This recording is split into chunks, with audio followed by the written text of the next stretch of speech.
और सत्संग में आए हुए सभी लोगों को प्यार भरा सादर सप्रेम जय गुरुदेव। तीन लोक नौ खंड में गुरु से बड़ा न कोई, करता करे न करे सके गुरु करे सोई। प्रेमियों, सारा काम परमात्मा की मर्जी से चल रहा है। हम तुम तो केवल वो जो रिमोट से गाड़ी चलती है वो गाड़ी है, रिमोट किसी और के हाथ में है। और प्रेमियों, रिमोट अगर इंसान के हाथ में आ जाता तो इंसान जाने कहां से क्या कर डालता। लेकिन दुनिया बनाने वाले ने रिमोट अपने हाथ में ले लिया है और हमको तुमको नचा रहा है। इस समय नचावत राम गुसाई और बंधे रहे मरकट की नाई।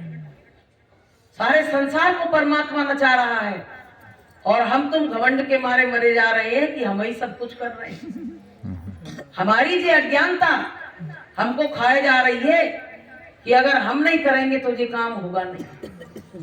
लेकिन मेरा काम किसकी कृपा से हो रहा है? कि मेरा आपकी कृपा से सब काम हो रहा है। मेरा आपकी कृपा से सब काम हो रहा है। करते हो गुरु जी तुम ही मेरा नाम हो रहा है।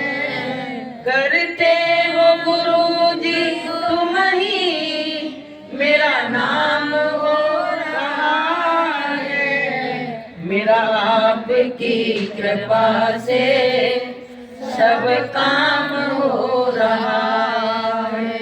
मेरा आपकी दया से सब काम हो रहा है। सारा काम जो कुछ भी हमको चलाने वाला जब कोई और है तो मेरा काम हम कैसे कर सकते हैं? वही कर रहा है।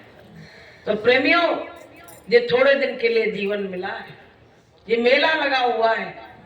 जाने कितने लोगों से गुरु महाराज ने इतना प्रेम जोड़ दिया कि अपने नातेदार रिश्तेदार तो फेल हो गए।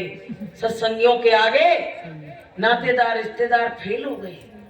हमारे तो रिश्तेदार भी कहते हैं कि तुम्हारी संगत जैसा प्रेम हमने कहीं नहीं देखा। प्रेमियों, ये संगत का जो प्रेम है कौन ने जोड़ा? गुरु महाराज ने जोड़ा। जब बच्चे अपने परिवार में प्रेम करके चलते हैं तो माता पिता खुश होते हैं। ऐसे ही हम लोग संगत में प्रेम करके चलेंगे तो हमारा गुरु भी बहुत खुश होगा। बोलिए प्रेम से। उसमें कहा है कि सत्संगत से प्यार करना सीखो जी, जीवन का उद्धार करना सीखो जी। सत्संगत से प्यार करना सीखो जी, जीवन का उद्धार करना सीखो जी। जो सत्संगत से प्यार नहीं कर सकता है वो कभी साधना नहीं कर सकता है। ये हमेशा ध्यान रखना। कुचक्र अगर मन में रहेंगे, गुरु के चरणों में प्रेम नहीं होगा तो चाहे जिंदगी भर लगे रहना, गुरु महाराज कहते हैं कि तुम कुछ कर नहीं पाओगे। समय भी गंवा दिया और कुछ हाथ भी नहीं लगा। इसलिए 5-7 हो जाओ। थोड़े दिन का ये मेला है, पता नहीं पंछी कब यहाँ से उड़ जाए, कब किसका वहां से वारंट आ जाए, कब किसको जाना पड़े। अभी अच्छे हाल में बैठे हो, अभी को कोई ऐसी खुशखबरी आ जाए, दुख खबरी। उसको खुशखबरी क्यों कहे, उसको दुख खबरी कहे, तो पता नहीं किस समय क्या हो जाए। इसलिए जो जीवन का समय मिला है, इसलिए संतों ने कहा है कि कर ले सुमिरन घड़ियां चार, संग तेरे कुछ नहीं जाएगा। कर ले सुमिरन घड़ियां चार, संग तेरे कुछ नहीं जाएगा। जीवन 4 दिनों की बहार, संग तेरे कुछ नहीं जाएगा। जीवन 4 दिनों की बहार, संग तेरे कुछ नहीं जाएगा। ए महल दुआरे बंगले सब यहीं पड़े रह जाएंगे। ए महल दुआरे बंगले सब यहीं पड़े रह जाएंगे। बिन भक्ति के सब बेकार, संग तेरे कुछ नहीं जाएगा। बिन भजन के सब बेकार, संग तेरे कुछ नहीं जाएगा। कर ले सिमरन घड़ियां 4, संग तेरे कुछ नहीं जाएगा। तो प्रेमियों कुछ साथ में नहीं जाएगा। हम लोगों के घर के सब चले गए और वहीं के वहीं मकान खड़े हैं।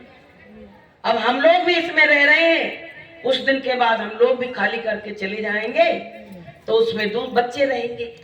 फिर बच्चों का भी समय हो जाएगा तो उनके बच्चे रहेंगे। यही सर्किल चलता आ रहा जिंदगी का। तो प्रेमियों, जब जीव संसार से जाता है तो अकेला जाता है, चाहे नाते रिश्ते कितने भी जोड़ ले, लेकिन जब यहाँ से जाएगा तो उसको अकेला ही जाना पड़ेगा। वहां के लिए कोई तैयारी कर रहा है। जो सतगुरु से जुड़ गए हैं वो तो तैयारी कर रहे हैं, लेकिन जो सतगुरु से नहीं जुड़े हैं वो वहां की तैयारी नहीं कर रहे हैं। और यहाँ तो कम दिन की जिंदगी है और वहां तो बहुत लंबी जिंदगी है, तो उसके लिए भी तो तैयारी करो। गुरु महाराज ने कहा कि बच्चों, वहां ना तुम्हारा कोई साथी जाएगा और ना तुम्हारी यहाँ की कोई धन दौलत जायदाद जाएगी, तू अकेला जाएगा। अब जब तू अकेला जाएगा, वो काल घसीट के ले जाएगा। तू रास्ते में कहेगा हमको 1 गिलास पानी पिला दो, बहुत प्यासे है। तुम्हारी यहाँ लाश पड़ी हुई है, लोग रो रहे हैं और जीव को वहां सजा मिल रही है। वो कहता है 1 गिलास पानी पिला दो। तो वो कहता है बताओ तुमने कभी किसी को 1 गिलास पिलाया था क्या? तो याद करता है जीव, कहता हाँ मैंने एक बार प्याऊ लगवाया था, मैंने वहां वो कार्यक्रम किया था, उसमें पानी पिलाया था, मैंने सेवा की थी। तो कहते हैं चलो उसमें से कुछ तो हम ले लेंगे, उसके बाद इतना सा मुंह में डाल देता है। बताइए, और हम सोचते हमने बड़ा पुण्यदान किया है। लेकिन अगर गुरु साथ में रहता है तो तुम्हारे पुण्यों को कोई छुड़ा नहीं पाता है, क्योंकि सतगुरु साथ में है तो वहां पहरेदार की तरह खड़ा है, तो वहां तुम्हारे पुण्यों को कोई छुड़ा नहीं सकता है। तो प्रेमियों, हमको सबको जितना पुण्य कर रहे हो, दान कर रहे हो, घमंड नहीं करो। ये सब उसकी कृपा से, जब वो मन बनाता है तब हम कर पाते, वरना हम कर नहीं सकते। और अगर हमको अभिमान आ जाए कि आज मैंने तो बहुत कुछ किया है, तो समझ लेना कि करा कराया सब गया, जब आया अहंकार, सब खत्म हो गया। 2 मिनट में सब कुछ खत्म हो गया। इसलिए प्रेमियों, जे मानव जीवन जो मिला है, बहुत सरलता से जीवन को काटो। आगे का समय बड़ा खराब है। गुरु महाराज ने कहा बच्चों, आगे का समय इतना खराब है, अगर भजन के उसमें दायरे में आ जाओगे, सत्संग के दायरे में आ जाओगे, गुरु के दायरे में आ जाओगे, तो तुम बच जाओगे। आंच तब भी आएगी लेकिन बच जाओगे, झुलसोगे जरूर लेकिन बच जाओगे। लेकिन जो दायरे में नहीं, उनका फिर क्या होगा? इसलिए प्रेमियों, हमको सतगुरु के जीवन में बहुत जरूरत है। हमारे गुरु महाराज कहते बच्चों, तुमको यहाँ कुछ नहीं चढ़ाना है, तुम एक चवन्नी नहीं चढ़ाओ, यहाँ खाली श्रद्धा से शीश झुका के अपने गुनाहों की माफी मांग लो। और गुरु महाराज कहते हैं अपनी बुराइयों को यहाँ मंच पे चढ़ा दो और यहाँ से तुम अपनी एक मन्नत मांग के ले जाओ, और तुम्हारी मन्नत ना पूरी हो तो तुम बाबा जी को बाबा जी नहीं कहना। बोलिए प्रेम से। तो प्रेमियों, जब बुराइयां चढ़ाएंगे तभी तो। हम खुद चोर हैं, हम अपनी बुराइयों को चढ़ाई नहीं पा रहे हैं, तो हम मांगेंगे कहां से? ये बताओ। एक बार क्या हुआ, देखो हम लोग सोचते मेरे परिवार में अमन चैन रहे और धन जायदाद खूब आए, तभी हम बहुत अच्छे साधक बन पाएंगे। लेकिन नहीं प्रेमियों, तुमने नरसिंह मेहता का नाम सुना होगा। तो क्या हुआ, वो बहुत भजन करते थे बहुत भजन करते थे। तो एक दिन क्या हुआ कि भगवान कृष्ण प्रसन्न हो गए उनके ऊपर। थोड़ा थोड़ा आगे और आ जाओ। भगवान कृष्ण प्रसन्न हो गए और कहने लगे जो वरदान तुमको मांगना है मांग लो। तो उन्होंने पता क्या किया, देखो सुनो समझो, कोई आ रहा तो आने दो। तो भगवान कृष्ण जब प्रसन्न हो गए उनसे तो क्या कहा कि तुमको जो मांगना है मांग लो। तो उन्होंने क्या कहा कि मेरा बच्चा मर जाए। बताइए ऐसे कोई मांगेगा? बल्कि मर जाए तो लोग सत्संग में आना ही बंद कर देंगे। तो पत्नी ने सुना, पत्नी बोली भैया तुम्हारी मति खराब हो गई है, क्या हो गया है, तुम इस तरह की बात क्यों कर रहे हो? तो पता है पत्नी से क्या बोले कि मेरे गांठें जो लगी हुई हैं उनको कोई खोल दे वो अच्छा है कि बांध दे वो अच्छा है? तो बोली खोल दे वो अच्छा है। तो बोले हम गांठें तो खुलवा रहे हैं, जो मुंह की गांठ लगी हुई है उसको तो मैं खुलवा रहा हूँ। तो बोले इस बार प्रसन्न होके उनने कहा है तो बच्चे की मांग रहा हूँ, और अब की जब आएंगे कहेंगे तो मैं तेरे लिए मांगूंगा। सोई पत्नी डर गई।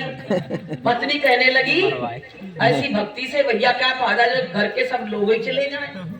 तो पता है संतों ने क्या कहा है कि बंधे तुम गाढ़े बंधन आने, बंधे तुम गाढ़े बंधन आने, पहला बंधन लगा देगा, पहला बंधन लगा देगा, दूजा तिरिया जान, दूजा तिरिया जान, बंधे तुम गाढ़े बंधन आन, बंधे तुम गाढ़े बंधन आन, और दूजा बंधन पुत्र विचारो, दूजा बंधन पुत्र विचारो, चौथा नाती जान, बंधे तुम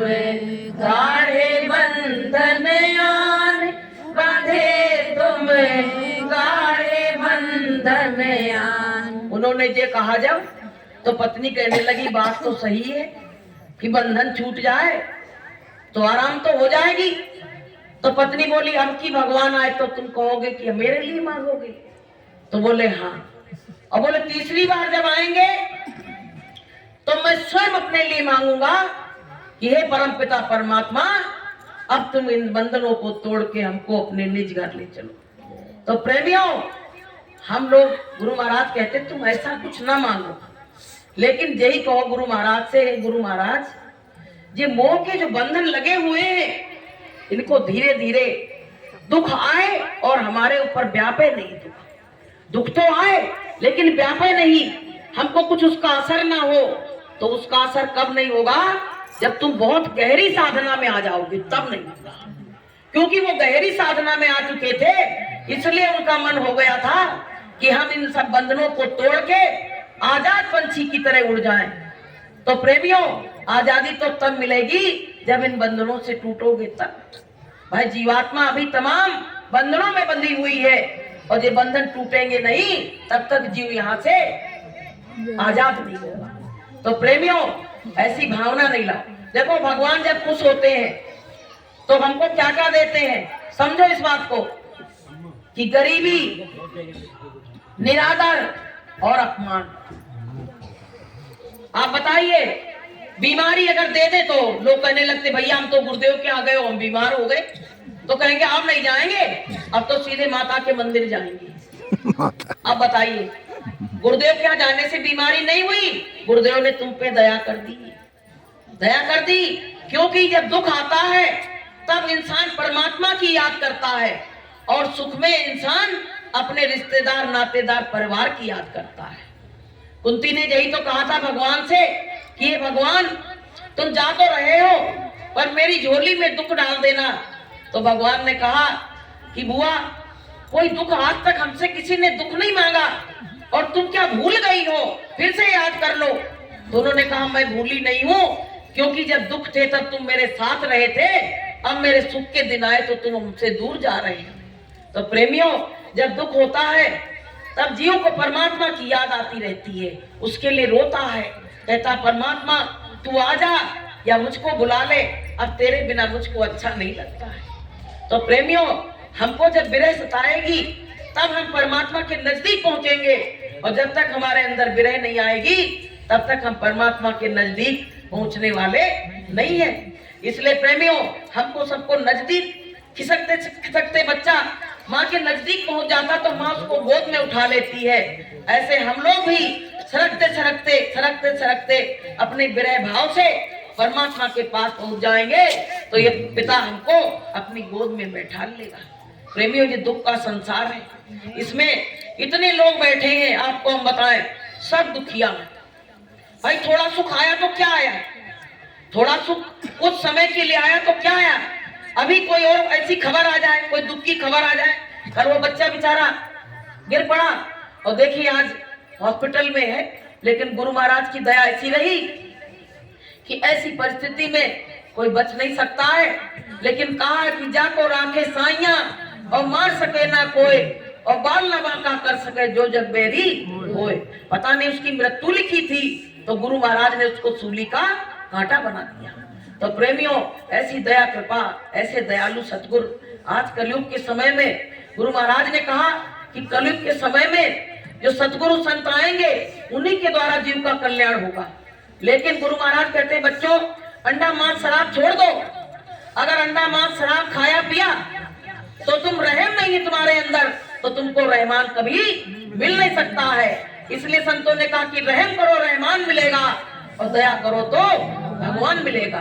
तो प्रेमियों, हम चाहते तो है भगवान मिले हमें, हे भगवान तू हमके आके मिल जाओ, लेकिन मिले कैसे, कैसे मिल सकते हैं कि मिलते नहीं है भगवान गुरु के बिना, मिलते नहीं है भगवान गुरु के बिना। गंगा नहा लो चाहे जमुना नहा लो, चाहे नहा लो हरिद्वार गुरु के बिना, मिलते नहीं है भगवान गुरु के बिना। मीराबाई ने कहा था अपने गांव में कि हे ग्राम वासियों मेरा साथ दे दो, जो मैं भक्ति करती हूं उसमें साथ दे दो, तो मैं अपने गुरु से कहकर तुम सबको मुक्त करा दूंगी। लेकिन वहां के लोगों ने साथ देने के बजाय मीराबाई की बदनामी कर दी कि वो तो घुंघरू बांध बांध के नाचती है। अब जब वो प्रेम में, कौन के प्रेम में नाच रही है, वो कोई कोठे वाली थोड़ी थी, वो तो एक भक्त थी, भगवान के लिए नाच रही थी। लेकिन लोगों ने उसका गंदा अर्थ लगा दिया। तो ये संसार जो है पहले गंदगी को देखता है, अच्छाई तो बाद में समझ में आती है, लेकिन उसकी जो बुराई उसमें निकालने की जो आदत संसार को है वो तो भैया ना आज गई है और ना जाएगी। तो मीराबाई ने कहा अगर साथ दे दोगे तो मैं सबको अपने गुरु से कह के मुक्त करा दूंगी। तो मीराबाई के गुरु ने क्या कहा था पता है कि मीरा, जब गुरु की भक्ति करके जिसकी जीवात्मा जग जाती है उसको खुद मुक्ति देने का अधिकार हो जाता है। तो बताइए, मीरा को स्वयं अधिकार था, फिर भी कहा मैं अपने गुरु के द्वारा मुक्त करा दूंगी।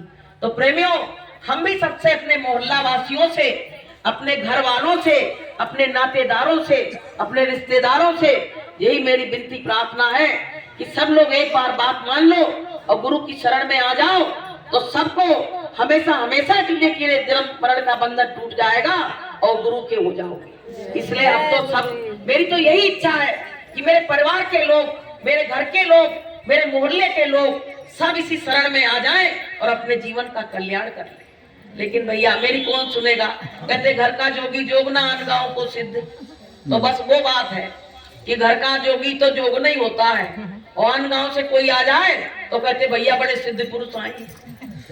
तो प्रेमियों, हमको सबको जो जीवन मिला है इसको बर्बाद मत करो, क्योंकि ये जीवन जाने के बाद मिलने वाला नहीं है। कि जो बीत गए दिन वो जमाने नहीं आते, जो बीत गए दिन वो जमाने नहीं आते, आते हैं नए लोग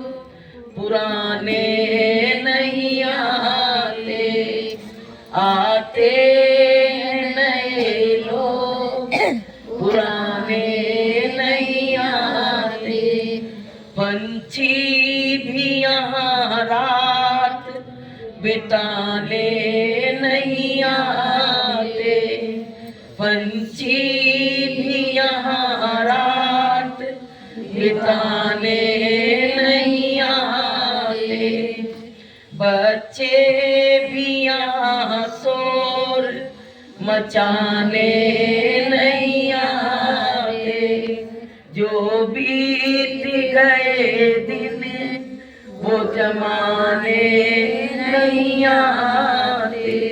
प्रेमियों, जब तक जीवन में संकट नहीं है तब तक अच्छा काम करते चलो, और जब संकट घेर लेगा तो आदमी वैसे ही लस्त हो जाता है, वैसे कहता तुम हार गए, हार गए।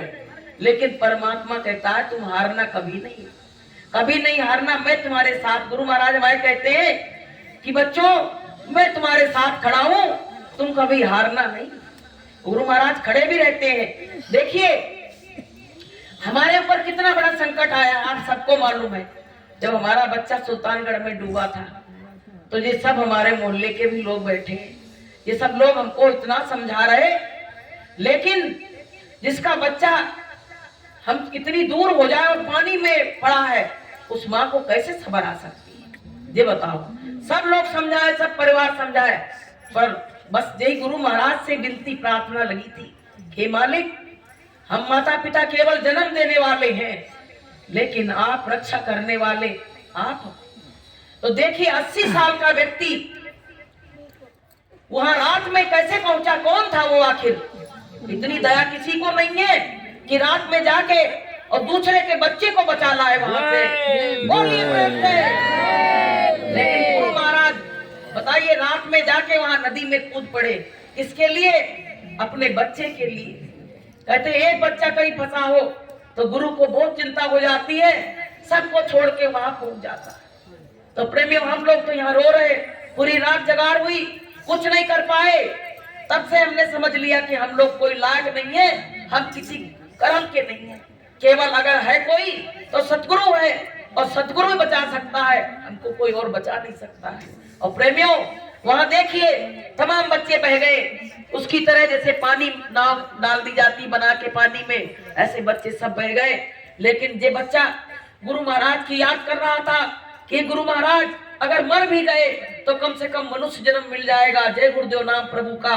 तो देखिए गुरु महाराज ने कितनी बड़ी दया करी कि 2:30 बजे का डूबा डूबा बच्चा, और सवेरे 5 बजे यहाँ लोग, मोहल्ले के लोग, बेचारे हमारा मोहल्ला बड़ा अच्छा, सब लोग गए गाड़ी से, हमसे कुछ नहीं पूछा, और बेचारे लेके रात सवेरे तब बच्चे को लेके आए। बताइए पहले तो ये कौन की महिमा थी? हमारा मोहल्ला भी मान गया कि वाकई में तुम्हारे गुरु में शक्ति है, नहीं तो आज तुम्हारा बच्चा तुम्हारे हाथ से चला गया था। बोलिए प्रेम से। तो प्रेमियों गुरु की महिमा बहुत अपार है, कि महिमा परंपार है, सच्चा गुरु दरबार है, महिमा परंपार है, सच्चा गुरु दरबार है, और देख लगा कर गोता इसमें भव से बेड़ा पार है, देख लगा कर गोता इसमें भव से बेड़ा पार है। ये मास्टर जी ने हमसे क्या कही, जब नीचे से सुन के गए कि वहाँ कोचिंग के टीचर थे, उनने कहा वाकई में वो उनका लड़का भी गया है। तो जिनने हमसे जो कहा, यही गुरु महाराज जी बैठे हैं। हम कमरे में बार बार जाएं तो हम ऐसा लगे कि गुरु महाराज मेरी तरफ देख रहे हैं। हमने सोच लिया कि आज हमारे संग अनर्थ नहीं होगा, और भले देर अबेर आए, बच्चा आएगा जरूर। मास्टर जी ने मुझसे क्या कही, बोले अब तो सब कुछ खत्म हो गया, और जाके पछाड़ खा के कमरे में गिर गए, और कहा अब तो कोई कर सकता तो गुरु कर सकता है, और कोई किसी की हिम्मत नहीं है जो आप कोई बच्चे को बचा के ले आए।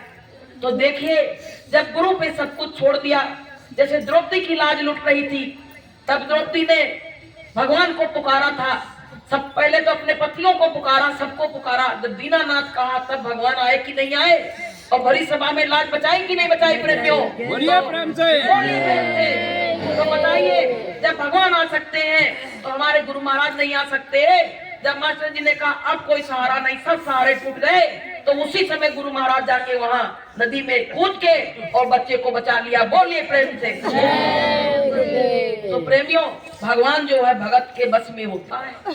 कि भगत के बस में है भगवान, भगत के बस में है भगवान, भगत बिना तो कुछ भी नहीं है।